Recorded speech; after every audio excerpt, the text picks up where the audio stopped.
Our top focus remains the US-Israel war on Iran, with President Trump, who's now suggested that he is mulling a move to seize Iran's oil assets, even raising the possibility of targeting the Kharg Island, which is Iran's main oil export hub.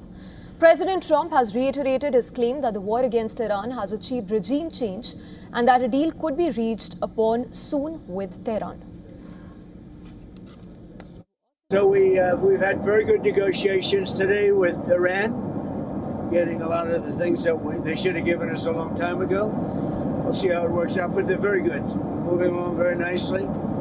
They've destroyed a lot of additional targets today. The Navy's gone, the Air Force is gone, we know that.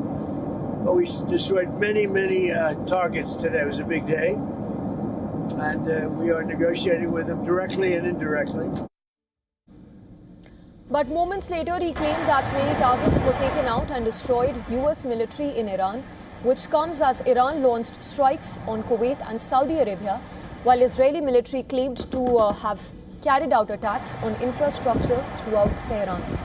Iran has also threatened to target universities as well as houses of US and Israeli commanders and political officials in the region. Iran's military command says that it is a retaliatory measure, accusing US and Israel of hitting similar targets in Iran. Well, earlier the US president had told the Financial Times that his preference would be to take control of Iran's oil, and even compared the potential move to Venezuela, where the US intends to control the oil industry indefinitely after its capture of former leader Nicolas Maduro in January. While such a move in Iran could involve seizing Kharg Island, through which most of Iran's oil is exported. Trump said, and I quote, "Maybe we take Kharg Island, maybe we do not. We have a lot of options," while he dismissed Iranian defense on Kharg Island and said that US could take the island very easily. The remarks were made in an interview to Financial Times, which came as the US continued a major military buildup in the region. Officials even say that around 10,000 troops have been ordered to the region, with several thousand already deployed there. Despite the strong rhetoric, Trump said that the indirect talks with Iran via Pakistan is ongoing and that a deal could be reached soon. However, he has set a deadline while warning of further strikes if negotiations fail to go through. He had even claimed that Iran has permitted 20 Pakistan-flagged oil tankers through the Strait of Hormuz as a present to the White House. Trump added that Mohammad Bagher Ghalibaf, Iran's parliamentary speaker and one of the country's top wartime leaders, had authorized the additional tankers to pass the region.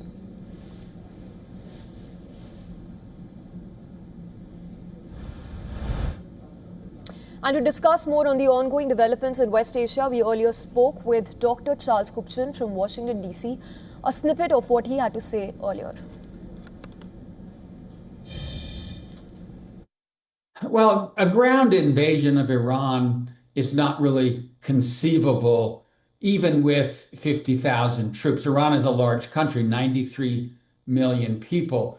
The United States could not credibly launch an invasion to occupy the country or topple the government. And in that respect, I think the troops that President Trump is sending, the Marines, the 82nd Airborne, we're now hearing that there are several hundred special forces arriving, Navy SEALs, Army Rangers.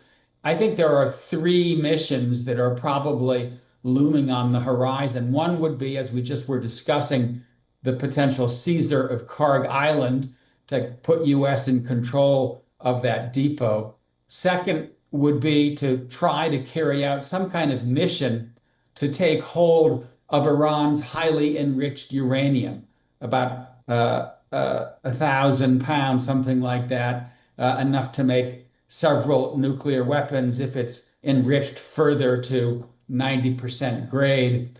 And then the third mission, and this is the one that I think probably is more likely, is to try to neutralize Iran's ability to close the Strait of Hormuz. And that means a clearing operation along the Iranian coast, try to clear various islands in the strait of Iranian forces. This would be in anticipation of an escort mission to open the strait and get the oil flowing again.